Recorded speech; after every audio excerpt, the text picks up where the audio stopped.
G'day ladies and gentlemen, welcome to Misplay Central Deck Tech for EPhasma, TIE Pilot, and First Order Stormtrooper. This is a deck I've put together after the release of Spirit of Rebellion. I think it's a pretty solid deck. It's a very easy to pilot deck. It's a deck for beginners, I find, because the deck is fairly simple. It doesn't have complicated combos, it doesn't have really difficult learning curve, but it's still got enough power behind it to be worth playing, I think anyway. So, without further ado, let's get right into it. So as mentioned, this deck does use Captain Phasma at Elite, a First Order Stormtrooper, and a TIE Pilot. Now, TIE Pilot is the most vital part of this sort of combo. TIE Pilot, if you're unaware, has, when his die is in your die pool, your other ranged damage dice cannot be removed. Now, this was a major weakness of range damage decks, particularly vehicles, in that they could just be removed by your opponents, completely rendering your turns moot. I think TIE Pilot does a lot to fix that, and in fact is why I think this deck works so well.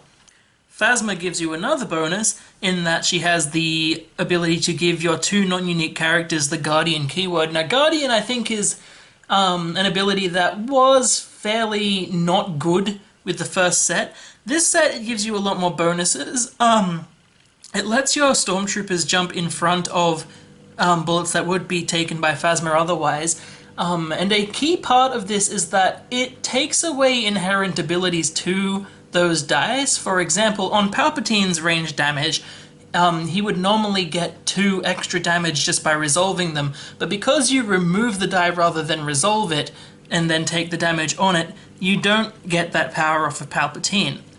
So I think that's much more valuable now, especially now because Guardian can be used to activate Phasma with one of the deck's only key cards, which I will get to after explaining my choice of battlefield. It's the Imperial Armory.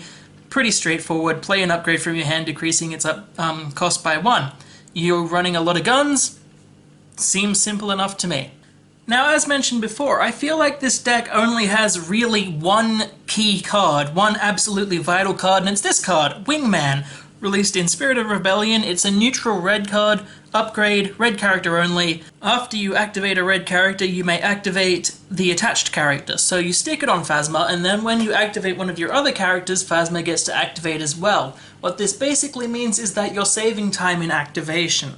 The only other key card, or card that I would say is good as a key card for the deck, is Squad Tactics, which allows all of your non-unique characters to activate at once. This means that once you've got Wingman on, you are activating all 3 of your characters at the same time. It's very useful. It means you get a lot of ability out of it. So these are the upgrades that you use in the deck. I say that these are not key cards because frankly it's a generic selection of upgrades that you put on your characters. There's nothing special, no real important reason as to why these are in there. It's just these are the ones that are available and these are the ones that I think work best. The DH-17 is a 1 cost. It may be a shitty die, but it gets there quickly.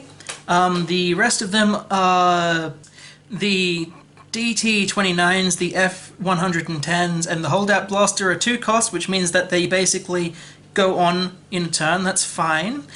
Commanding Presence is, I think, the only gun here that really needs a bit of explanation. First of all, it's not a gun. Don't know why I said that, probably because I'm dumb. It has a pretty good special, which is that you resolve a die increasing its value by 2, or remove an opponent's red die. Basically, it takes the +2 side off of any of these guns and applies it to any sort of power. So you could use it on focuses from Phasma, you could use it on resources if you need those, which you do kind of. The rest of them are just really guns that you slap down and go, yep, this is good, I'm going to shoot you with these. The rest of the deck is just a generic, I think, good or decent red villain package. You've got 2 copies of Undying Loyalty, which are there for a bit of healing. You've got Drudge Work for a bit of extra action gain. We have them now for a bit of basically focusing on your damage dice. Lockdown is a pretty decent event. 0 cost, ambush, spot 2 red characters to take control of the battlefield. That does ensure that you get the first action in the next turn. especially if you use it after the opponent has claimed. Tactical Mastery, generically good. Battle Formation is just generically good again. Ambush, count the number of red characters you have and reroll that many of your dice. You usually have between 1 and 3 red characters, so it's basically the yellow card, I can't think of it right now, Unpredictable, but for up to 3 dice instead of just 1. Suppression is a bit of removal, and Logistics is a bit of extra resource gain. There's not anything super special about the cards in the deck, but the deck is very fun to run. So that's basically the deck. The only legendaries it runs at the moment are 2 copies of Phasma and 1 copy of Commanding Presence. If you can't get your hands on either of these, Commanding Presence can be replaced with any generic gun, and Phasma can probably be replaced with Veers. You'll get more damage output because Veers has more damage dice. You're just losing 2 health and the Guardian abilities. You also get to replace the First Order Stormtrooper with a TIE Pilot in that case, which is fine. I would consider adding Training to the deck. I think Training is a very good die. It would give you an extra TIE Fighter pilot. The only reason it's not in here at the moment is because I only own 1 TIE Fighter pilot die, otherwise I probably would consider it. Beyond that, deck is simple as hell. Use it to teach people how to play the game. It's pretty good, pretty fun. I am happy I put it together. Wingman is just basically a very solid card. I'm Nick at Misplay Central, and I will see you next time. Bye!